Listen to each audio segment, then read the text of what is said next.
Hi, everyone. I'm Abidin Kusno, Director of York Center for Asian Research.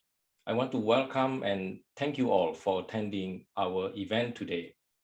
It is the opening sessions of the Anti-Asian Racism during COVID-19 workshop. But let me start with land acknowledgement from my current location. We acknowledge the land we are meeting on is the traditional territory of many nations, including the Mississaugas of the Credit, the Anishinaabe, the Chippewa, the Haudenosaunee, and the Wendat peoples, and is now home to many diverse First Nations, Inuit, and Métis. We also acknowledge that Toronto is covered by Treaty 13 with the Mississaugas of the Credit. Now, since we are all at different places, I would like all of us take a brief moment of silence of reflection, please.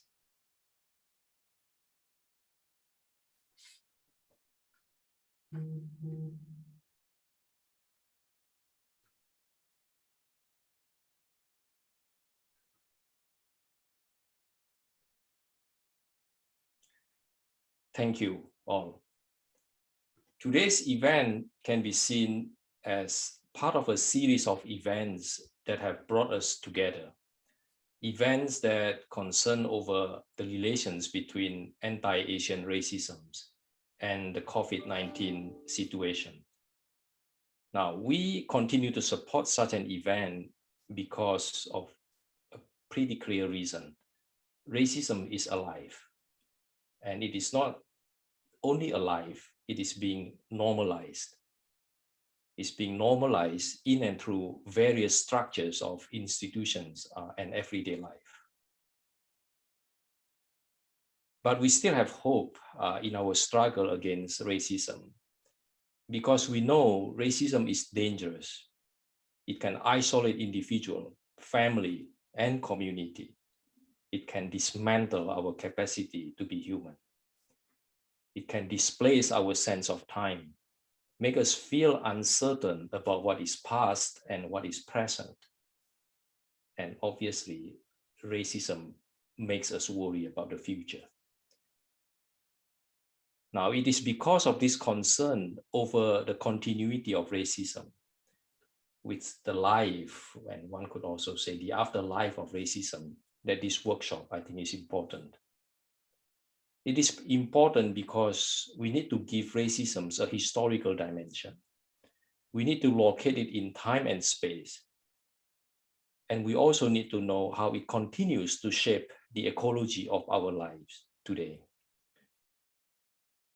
We need to know also how to problematize it.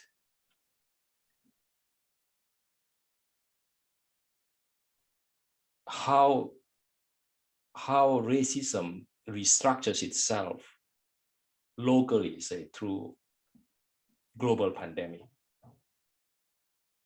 So for this particular workshop, I think what to me is interesting is we can raise these questions. What is so Canadian about anti-Asian racism?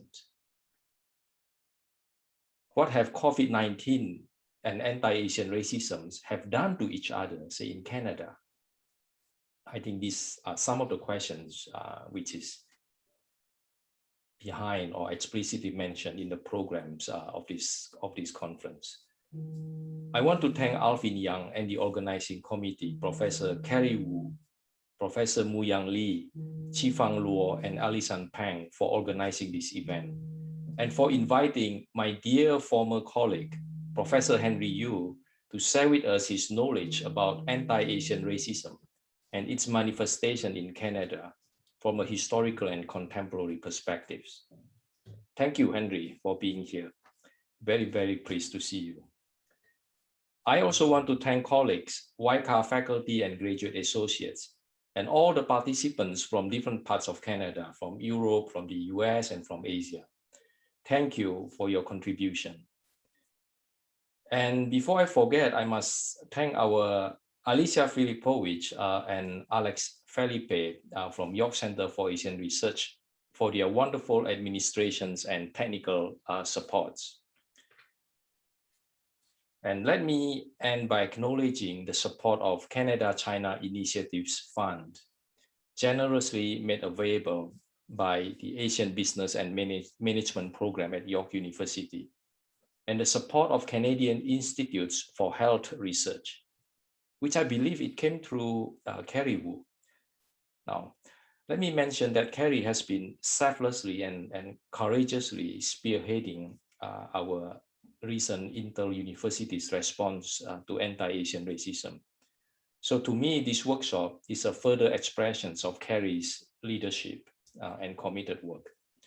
So let me now turn this forum over to Carrie Wu, and all my best wishes to you for successful workshop. Carrie, over to you. Thank you, Abdin. Good morning, everyone. Thank you for joining us. And I, like Abdin, I was so pleased to see Henry. I met Henry like when I was at UBC, and after I left UBC 2 years ago, I haven't seen him for a while. So it's very good to see you, Henry. Thank you for joining us and willing to give a keynote. And I know that I see your names during the last year everywhere. All like you've been go to give talk and lots of like a lot of tireless efforts. And thank you for that. Like before the pandemic, my research focused on migration, political culture, that I really do any research about racism, right? And then during the pandemic, especially at early stages of the pandemic, actually the last in-person class, during March last year, 2020, and then one student, she came up during a PhD seminar. She came up that she shared the story. She was pushed and caught coronavirus. And to that moment, that kind of like a shock me. And then after that, we see huge rise from the media that there's been a lot of anti-Asian racism incidents like across Canada, in North America, and in Europe. Right? And then sometimes in the middle of night, I wake up, I can't sleep, go back to sleep, thinking about why, for example, in Vancouver, a woman got punched for no reason. Right? So those kind of experience, kind of like indirect experience of anti-Asian racism motivate me to do more, like asking myself as a researcher, what can I do? Right? So during the last year also that I spent most of my time researching, learning about anti-Asian racism, and I learned so much, like the long history of anti-Asian violence in Canada and North America.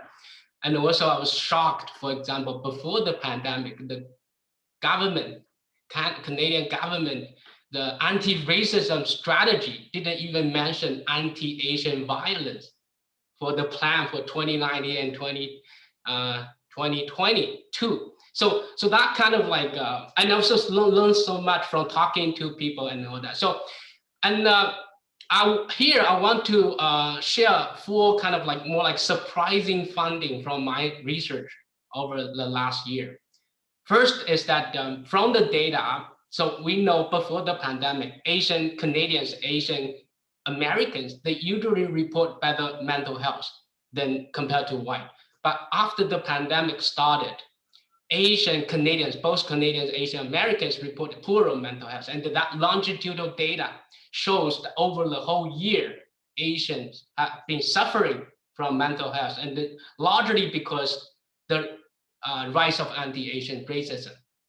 So that's the first kind of finding. Second is that we know that the pandemic has had unequal impact, right? But we also need to know that the shadow pandemic, the rise of anti-Asian racism, has also created disproportional impact on diverse Asian communities, right? So from community organization in the United States, and also here in Canada, they've been collecting the anti-Asian incidents. And we know that the majority, for example, target women.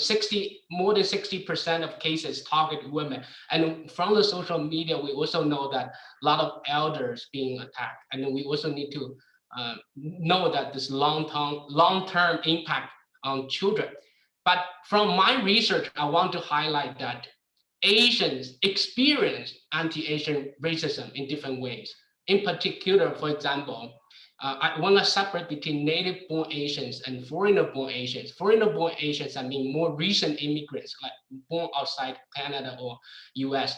Both native-born Asian Americans and then native-born Asian Canadians, they perceive higher levels of discrimination and perceive more encountering of anti-Asian racism, and that higher perception create a higher impact. So that's we need to. So the funding shows that it's important to be more specific how the shadow pandemic or the rise of anti-Asian racism create an equal impact. And the third funding is when we think about across places, we often think, okay, in Vancouver or in Ontario or in California, there were the more Asians. We were saying, okay, Asians could have higher social mobility. I mean, the more social capital, more social support. They should suffer less because of the more Asian, higher concentration of Asian community. But the data shows the opposite. More Asian, more hate. That places with higher percentage of Asians suffer more, perceive much higher discrimination. And finally, we need to be mindful about the direct experience and indirect experience of anti-Asian racism. We often think of from the media reported cases, okay, people have the percentage of people have directly experienced anti-Asian racism or discrimination, and we often think, okay, it's a small case, but I want to highlight that indirect experience of anti-Asian racism sometimes has greater impact on Asians' mental health or physical health. So it's important in Canada, 20% of Canadians identify themselves as Asians. So almost 1 out of every 5 Canadians, right? So when we think about that indirect experience means that we stay at home, we worry about our children, we worry about our parents. And a lot of Asians, they don't go out. They're afraid of going out because they are afraid of being attacked. And then that's affect their physical health, because when they want to go out for a walk, they have high fear of going out. So that kind of like showing that how important to do research, knowing that the equal impact, and also how the rise of anti-Asian racism could affect different, more specific populations, then is a great way to know that how to address this problem. So now I will turn to Henry for his keynote. Yes. Thank you. Oops, sorry. Yeah, sorry. So I'm going to introduce Henry to do one more introduction, actually. So my name is Xiao Alvin Yang. I'm a visiting research fellow at the York Center for Asian Research. So today I will moderate this session. So today we are very pleased to have Professor Henry Yu joining us and sharing his insight on the past and present of anti-Asian racism in Canada and beyond. Henry Yu is a professor at the Department of History at the University of British Columbia. He's also the principal of the St. John's College at the same university.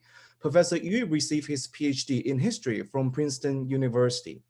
So Henry has a long list of impressive achievements. So I won't be able to cover them all here. So I will only highlight a few things. So first, in his academic works, Professor Yu has developed several notable ideas, such as the idea of Pacific Canada and the Cantonese Pacific. The concept of Pacific Canada is very interesting. It contrasts with the concept of Western Canada.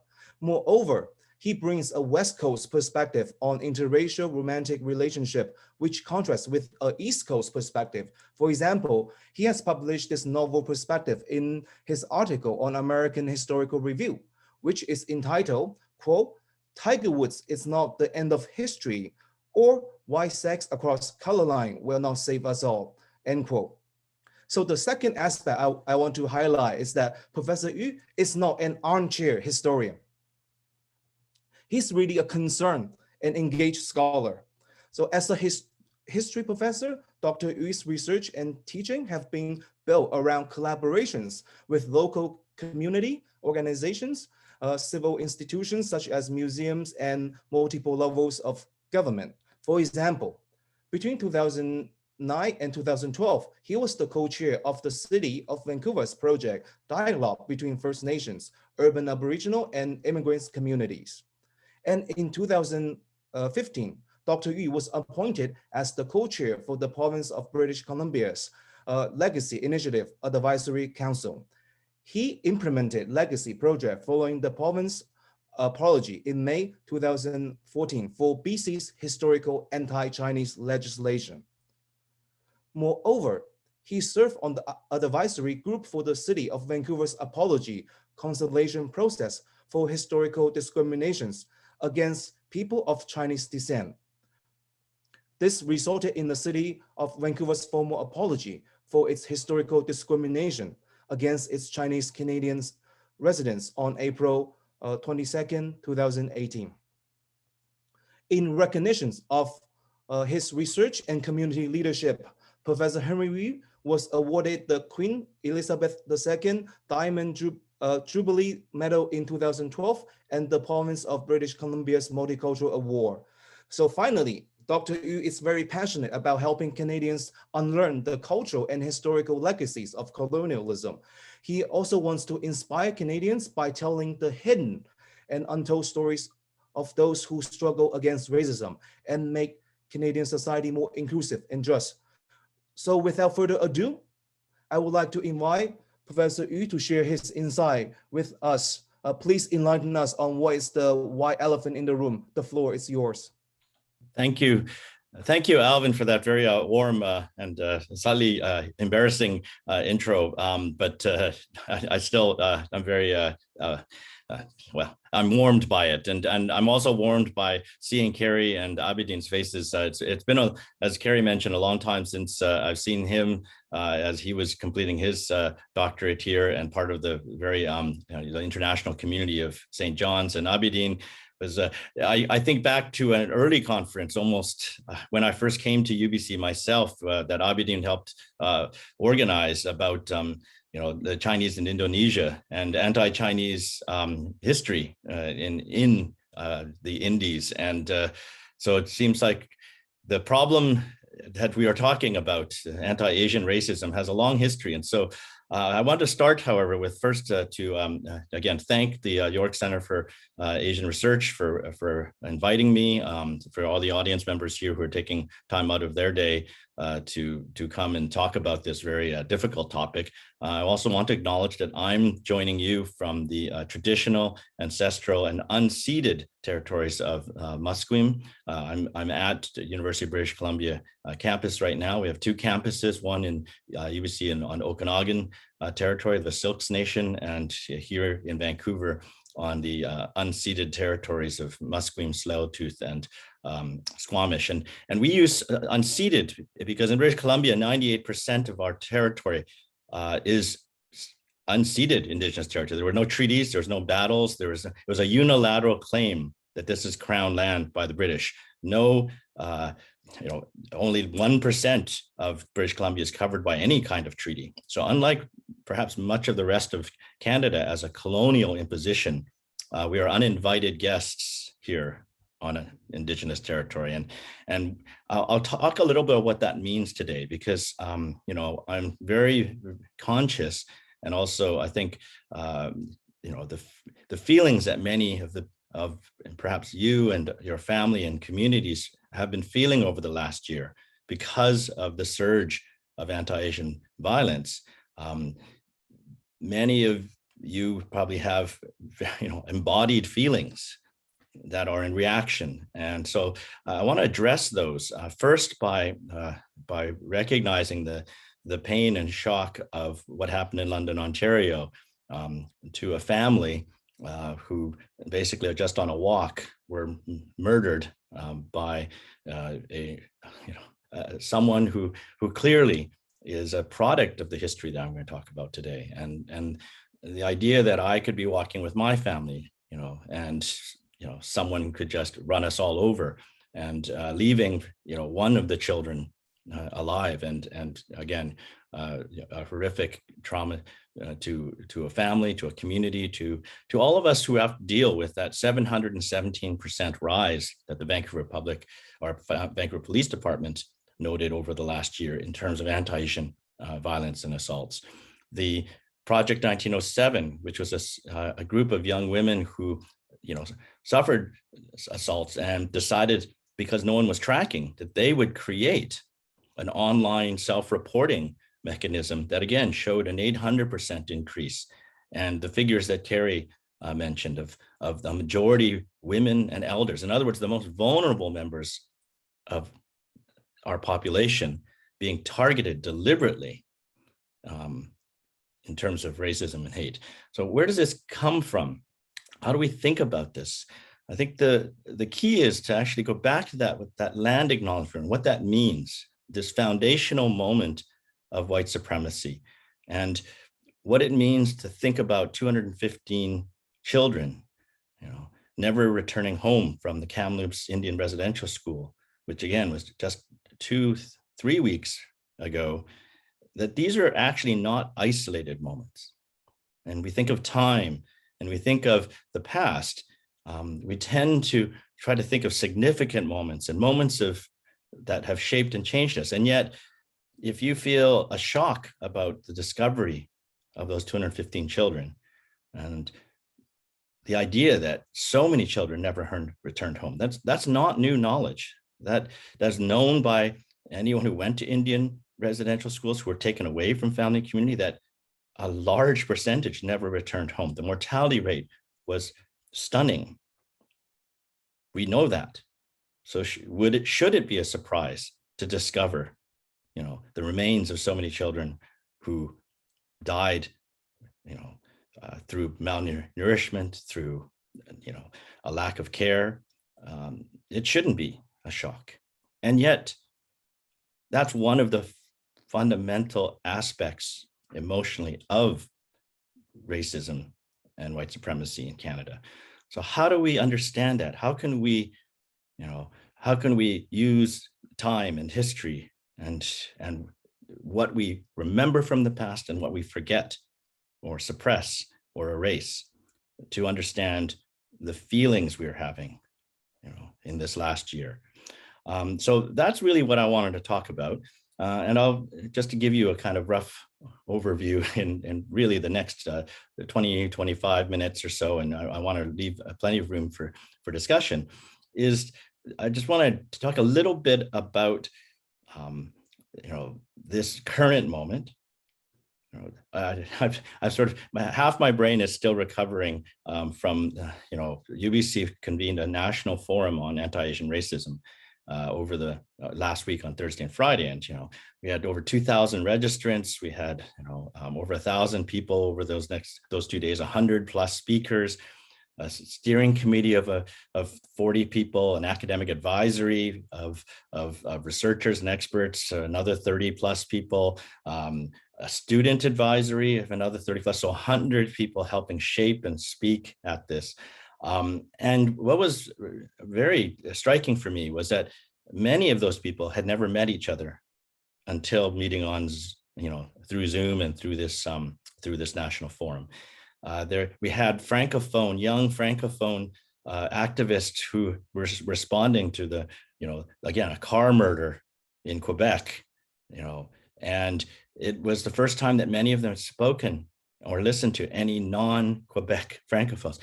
So the problems that they were facing, these incredibly difficult and impactful, they did not realize that, the version of this, present moment was a variation that people speaking in Alberta and Saskatchewan and British Columbia across every region of Canada.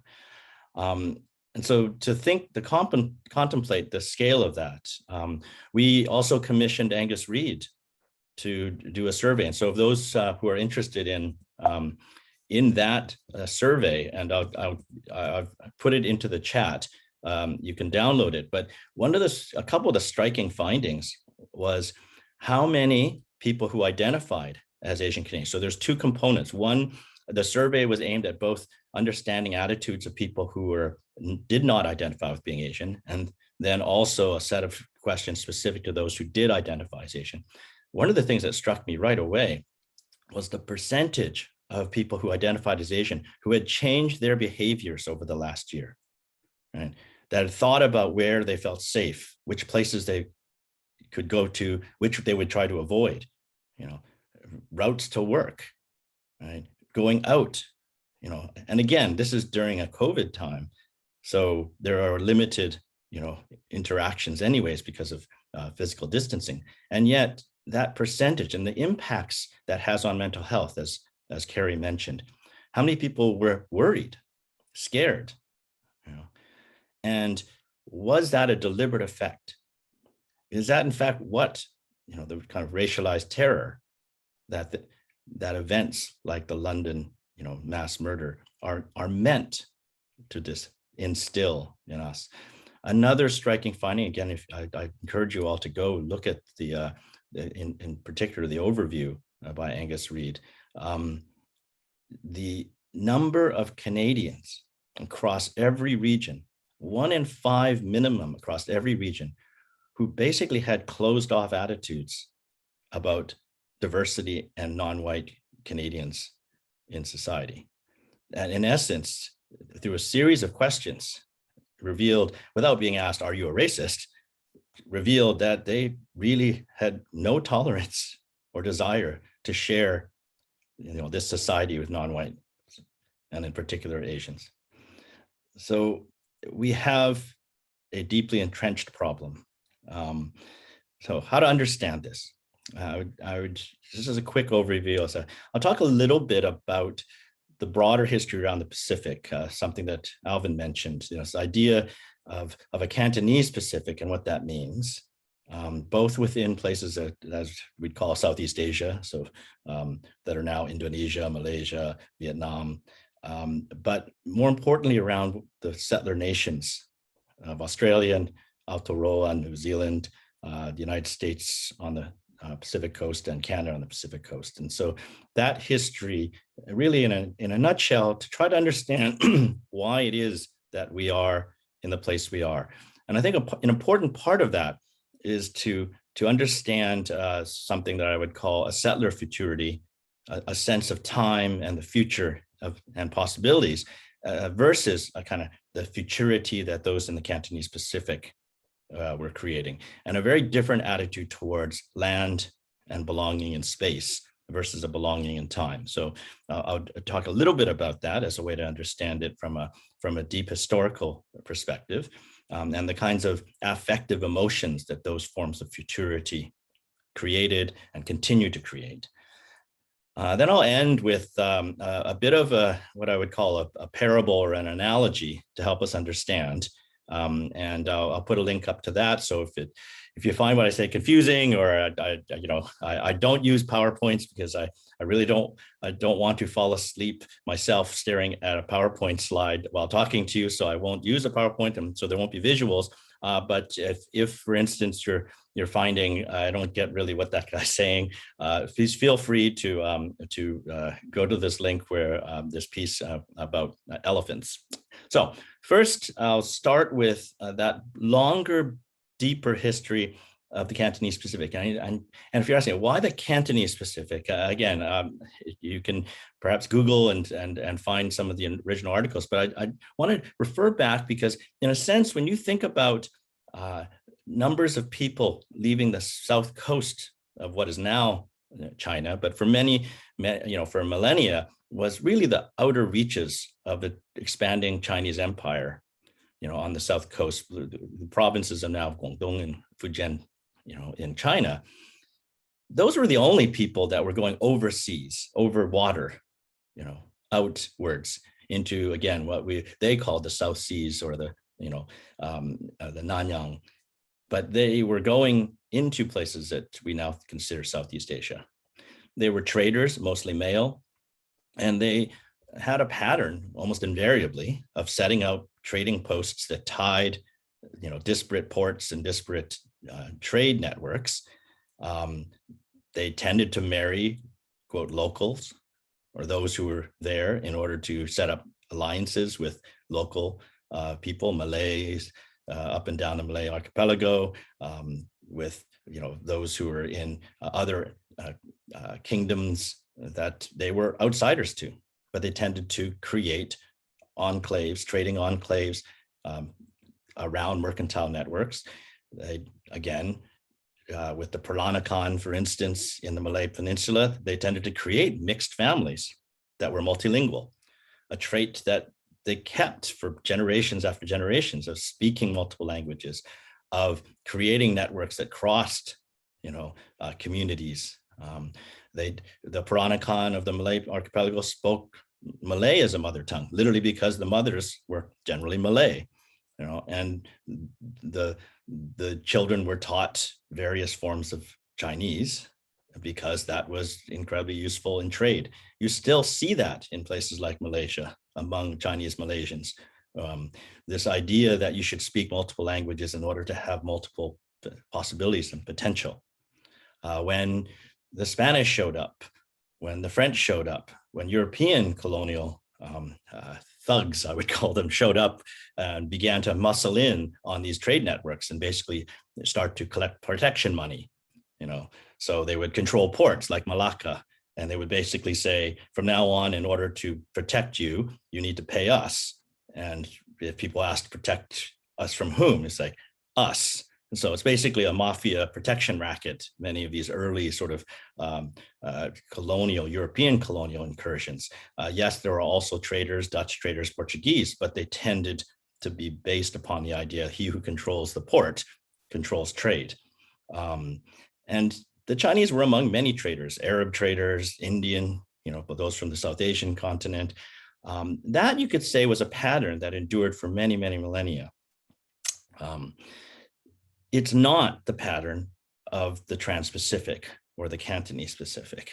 That was built in the late 18th through the 19th century by British colonial expansion. The British, when they created the port of Hong Kong, they wanted to create a new system. And just this is at the highest level of sort of generalization. So please feel free to go, I don't quite follow that, or can you give us a little more details? The British system was to use the port of Hong Kong to basically begin to dominate trade in Southeast Asia. So Hong Kong and Singapore before Hong Kong and their control of other ports around Southeast Asia was around the idea of free trade. The free trade is basically, we're not going to charge thug fees here. We're going to charge you rent for the dock. We're going to charge you rent for having warehouses. We're going to make money from real estate. So Singapore, Hong Kong, if you think of both of those cities, the colonial government controls all land, and it makes money from rents and from leases. This was an essential way for Singapore, for instance, to lure the traders of Malacca up the coast to leave Malacca and move the spice trade down to Singapore. It was meant to lure the Cantonese merchants of Guangdong, of Guangzhou, of Canton, the Canton trade, down the Pearl River to Hong Kong, to the British port. So we often think of free trade as this ideological, everything's free. It's like there's nothing free about it. It's just going to make money in a different way from you, right? And free trade was necessary to to get people who are already making money to come down and avoid the thug fees, the kinds of duties and taxes that were essentially colonial thug fees for military control of ports. So if you think about it this way, what are the British doing in, what goods are they moving? One of the goods that they're moving are human bodies, a trade in bodies, Chinese bodies, Indian bodies, as labor for the industrial plantations, the industrial mines of all around Southeast Asia, as well as increasingly into the Caribbean and around the Pacific. The Caribbean is crucial is because it's the early 19th century is when there is an end of the Atlantic slave trade. The coolie trade that the British dominate and make lots of money from is centered around ports like Hong Kong and Singapore, moving human bodies into industrial plantations and into basically places where slavery, chattel slavery had dominated before. In many ways, if you want to get down to the cruelty of that system, it was more deadly to be moved on a 3-year labor contract than, in some sense, to be enslaved, because your owner, so to speak, has an interest in keeping you alive if he owns your labor for your lifetime. He has no interest in keeping you alive past a contract. And so the guano mines in South America were deadly. Half the laborers brought through ports like Hong Kong to the guano mines, in South America, never made it past their contract term. They were dead before the end of the term, because you could literally be worked to death, and that would be the best way to amortize the debt of paying for your labor, is extract as much and maximally until the person drops dead, and hopefully they drop dead one day before the end of the contract, because you have no interests in them after their labor contract's done with you. So the Caribbean was a particularly cruel place. I raise this because this idea of racialized bodies, of Asian bodies, as being just a commodity, less than human, right? That is in fact at the center of the trade of bodies that begins to be at the center of the Cantonese Pacific. That one of the main reasons that we're going to move bodies around is to develop the Pacific, various British colonies around the Pacific. So we often talk about Chinese built the railroad in North America, the transcontinental rails. The Chinese were in mines.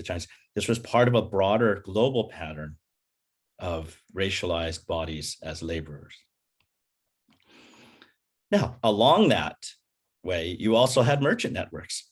Those same merchant networks of Chinese merchants, male merchants that had been trading across Southeast Asia. In fact, they made a lot of money from the coolie trade. They were often also the labor brokers and recruiters. So in the movement of bodies as commodities, you could say that a lot of people made money, and some of them were, quote, Chinese. Some of those landowners that owned the plantations and the property were Chinese. So this was not purely a racial problem. It was also a class problem, if you want to put it that way, of some people making money exploiting others. And why I kind of go into this detail is that it's one of the ways we understand phrases that the British use, that they talked about the Chinese as the Jews of Asia, directly creating an analogy between how they saw, the Jewish networks of Europe as being, analogous to what they wanted to exploit in Southeast Asia in their colonies. Hong Kong became an outport, in other words, for a global, trade in bodies, in particular Chinese bodies. Other ports like Calcutta and in India were the main ports for Indian bodies or South Asian bodies. Places like British Columbia, at the colony of British Columbia before it became part of Canada, were part of this Cantonese British invention of moving goods around. Many of the Chinese merchants moved bodies, so railroad workers and others, but they also moved dried goods, and part of that long millennia of history is move stuff, bird's nests out of caves in the Malay Peninsula. I mean, bird spit, bird's nests, how can you make that into something valuable? You got to convince a bunch of people that there's medicinal properties in bird saliva. And then because they're so plentiful in these caves, you want to move it, and you have a whole sort of theory about bird spit being good for you because it's dry, it's light, you can move it across great distances. So do you think of how much of trade in Southeast Asia is dried goods that you can move great distances without it rotting, or salted goods, or things that you can move that are cheap in one place, a long distance, and make money, a kind of mercantile trade. That is extended across the Pacific. It's dominated by a small set of people from 4 counties, in Guangdong province. That's why I call it a Cantonese Pacific. The vast majority of people from the rest of what is the Chinese Empire don't leave the Chinese Empire very often. It's this small group of places on the South Coast. And particularly for the Pacific, it's almost all from 8 counties in Guangdong province. And most of them become known as sort of Cantonese because the version of Chinese they speak, it becomes known in English as Cantonese, even though actually for many of them, the people from the 4 counties or Xiyap, they can't understand people from Samyap, the 3 counties, and people from Dongsan. So those 8 counties dominate. So I'm talking about this and we're going, what does this have to do with anti-Asian racism? It is the foundational moment, you could say, around the Pacific settler colonies of a clash in 2 futurities, 2 notions of the past and the present and the future. One, you could say, is carried by those people in the Cantonese Pacific as an extension of the world that they'd always known, which was people leaving home villages, going out in the world across the seas, to make their fortune. Their aspirations were a future in time, bounded by time, by a cycle of time, where you leave for opportunity. You're imagining a future that's better, one where your families, it could be multiple families, one in the village, a village wife with children there, another, you could have a wife in every port, you could have 4 sons and send them to different ports. So send one to Jakarta, one to Manila, one to Penang, and then you've got sons to trade with, and then their grandchildren, on and on. They should marry locals. If you're in Cholon and what is Vietnam now, they should marry a Vietnamese woman so that they can have children, and then you'd have a trusted trade partner. The aspirations in time were your own lifetime. You can start as a laborer, but then you can open a small shop, right? If you're in Jamaica, open a small, bakery if you're Hakka Chinese. If you're in Vietnam, open a pho noodle place. First you got to make enough money to pay off your passage. Then you've got to open a small business. You've got to make money. And if you're really successful, you have multiple businesses, and maybe you'll have land holdings. You'll own a plantation, and then that's a very small number of people make it there.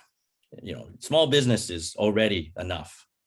And so that notion of a futurity in time, bounded by time, not by space. If you can't make it in one place, move to another. You have constant narratives of migration, which are multi-sided, because you strive for a time for one spot, doesn't work, move to another spot, right? The technology, the portable technology of that Cantonese Pacific is the small business, the restaurant, the small store, because it's low capital investment, right? You can get loans from the sort of network of family and friends and relatives. In fact, one of the main ways that you envision the end of your own life's futurity is if you can make it as a small business person, you find that nephew, right? Or one of your competent sons, not the idiot who gambles the money away, but you picked your son that you can then sell out a share to, lend them the money. Then you say, you can have half this business. You just send me X amount of money, and then I can go to Hong Kong or back to the village, and that's my retirement annuity, is you're paying off, and eventually, you'll pay off and you'll own the business. Right? So it's cyclical. This futurity is generational. It recurs generation after generation because there's a fixed kind of capital sharing scheme. You borrow 100 from the cousin, 200 from the uncle. You buy that business, then you pay them back. Or you go into partnership with someone and you pay the person who owns 100%, and eventually you own half, and eventually you buy out that older relative. That futurity, just to repeat, is one bounded in time, bounded in aspirations in time, a future for yourself, for your family, for your descendants. It clashes with a settler colonial futurity, one that the British in particular are creating. And you go back to what I said about Singapore and Hong Kong. Property is at the center of this futurity. Speculation in property. raising the value of property, of land, of holdings. It's one that spreads across from one where you're talking about the long-term lease system of a place like Hong Kong, 50-year lease, 25-year lease for land, 75-year lease, 99-year lease for the new territories. Right? This leasing model turns into one of outright, in the settler colonies like Australia, United States, Canada, it turns into the outright system of stealing land from indigenous peoples and giving it away, either as preempted property to new European settlers, or selling it, speculating on it. Better to speculate. So the railroad operations, the CPR in Canada, the Canadian Pacific Railway, it's a grand real estate speculation scheme. Build a means of transportation to bring people from the Atlantic coast to the Pacific coast. You'll hear again the mythology. It was help bind Canada. Canada, you could say, was a massive real estate speculation scheme. Speculate in the futures of land, build a transportation system to bring people across from the Atlantic to the Pacific, and make money from land. CPR made money from goods, but not that much money from goods moving. It's from the land ownings. Marathon Realty is the arm of the CPR. It's the lands they owned that now had risen spectacularly in value that they could speculate on. So if you think of how many neighborhoods in a place like Vancouver were actually owned by the CPR, and the subdivisions that generated income and revenue for them. This futurity is one, a settler futurity is bound in space. It's bound in land, not as much in time. So if you think of that way, a settler futurity of what's your hopes and dreams, if you're a migrant within this settler colonial futurity, you want land. You want to take it from someone else. You want to take it for free if you can. And you want to then make money from its value. So in a place like Vancouver, who are the parks named after? Who are the schools named after? Who are streets named after? Lords and other real estate speculators. They've always been named after real estate speculators. To this day, we celebrate the 1% in a place like Vancouver. Who are they? They made wealth from real estate speculation. They commoditized land. That essential means of productively taking something from one set of people. And you could say that there was not just land being taken, there's fish and other resources. The British Columbia, what we now call British Columbia, was one of the wealthiest places in the world in terms of resources. That's why indigenous art here is so beautiful. They had lots of actually time and energy because they weren't starving.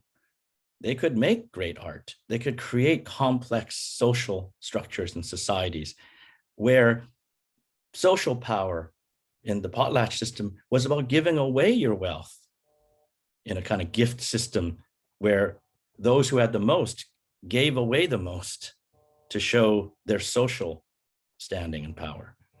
If you think about that just as a generalization, you could say that act of colonial theft upon which I, as an uninvited guest, I've been here 4 generations in my family, just to be clear.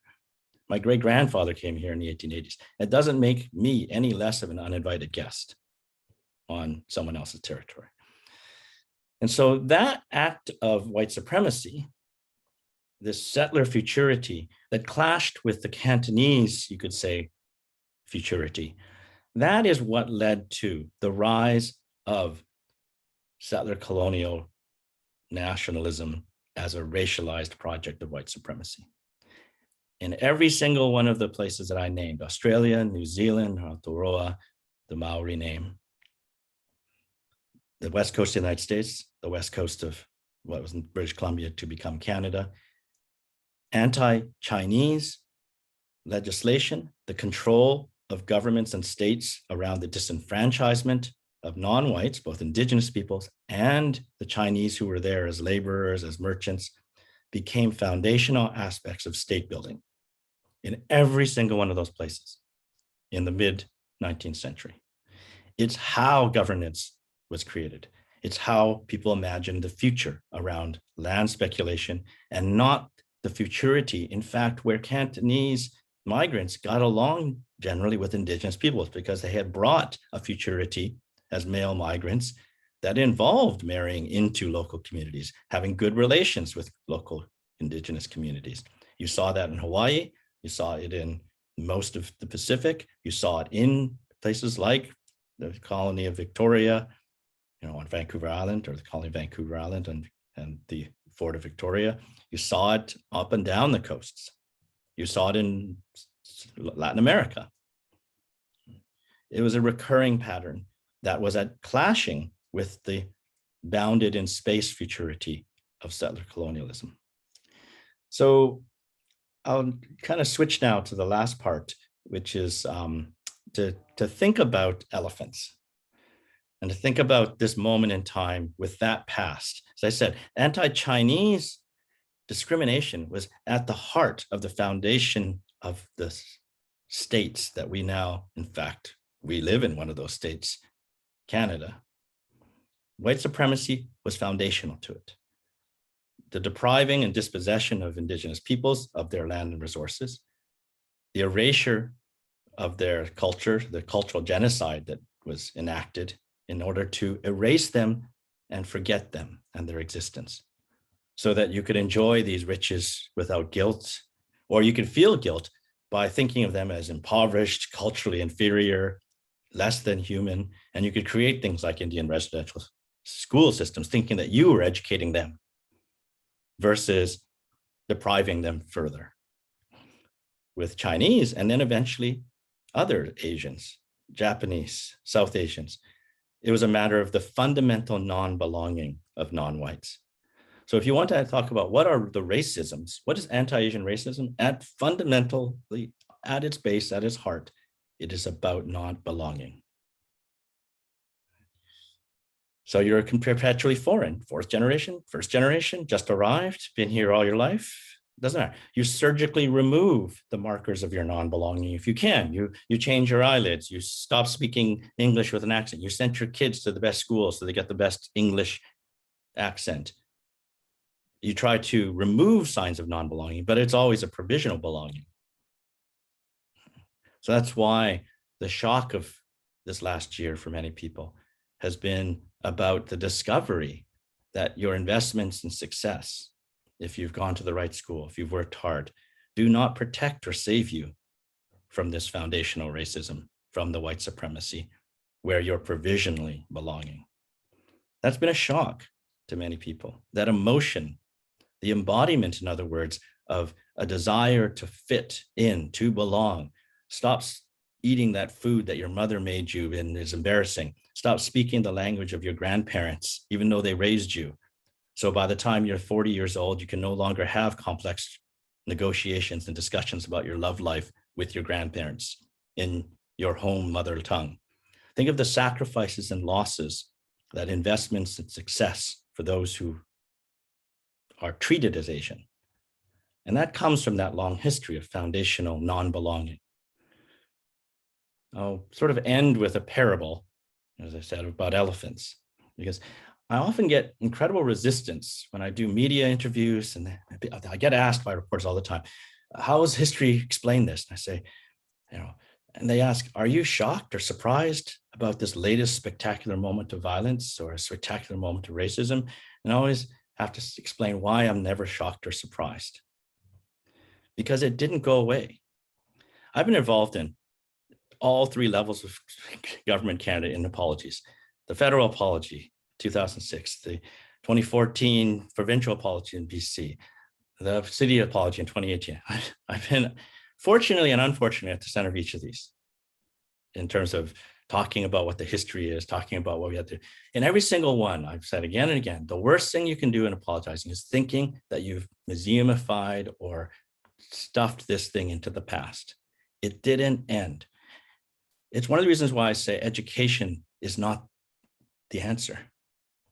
It's why I use the term unlearn, because if you're just being educated and you learn the same story about settler futurity, then what you'll always think is, oh, we were racists. but we stopped being racist. Oh, there was a Chinese head tax. There was Japanese Canadian removal. There was the Indian residential school, but we stopped because now we're not racist. And that's the fundamental problem of what I would call the elephant in the room. We talk about there's an elephant in the room. I'll spend the last couple of minutes just talking about elephants because it's easier to talk about elephants than racism. So an elephant in the room, the idiomatic phrase in English is you're talking about something and everybody knows what the problem is, but you don't talk about it. So eventually someone will say, hey, can we just talk about the elephant in the room? And everybody goes, oh, finally, someone is bringing up that the real problem is this large animal that you can't miss and that no one will talk about the elephant in the room. So use that phrase to say, there's a large animal sitting there. That's really what's crushing us. The elephant in the room, in terms of Canadian history and in terms of white supremacy, is white supremacy. When we talk about racism, anti-Asian racism, it's like talking about sexual assault of women. We talk about the symptom and the target in our naming. Why is there sexual assaults against women? Why is there anti-Asian racism? White supremacy. That's the elephant in the room. So the first way to think about an elephant in the room is we avoid talking about white supremacy and we talk about racisms. And the political work that does is we don't actually understand the elephant in the room. We just feel our form of targeting. So for Asians, that's non-belonging. That's one leg of the elephant. Another leg is dispossession of indigenous peoples. Another leg may be anti-Black racism. Another leg may be anti-Muslim racism. There are 4 legs of the same elephant. But if you only think about the leg, the racism that you feel, then you don't see the elephant. So that's another way we think about elephants is we often talk about elephants as, you know, the kind of, I'm going to talk about white elephants, but another way of talking about elephants is there's a famous story that comes from Hindu and Sufi mysticism about, you know, blind men and an elephant. And, you know, a group of blind men, they're touching various parts of an elephant and each can only feel the part that they can. And so together, they can describe whatever they're touching, the tail, the trunk, but because they're blind, they cannot ascertain that it's one elephant that they're all touching because they can only touch one part of it. That you could say is another way to think about white supremacy.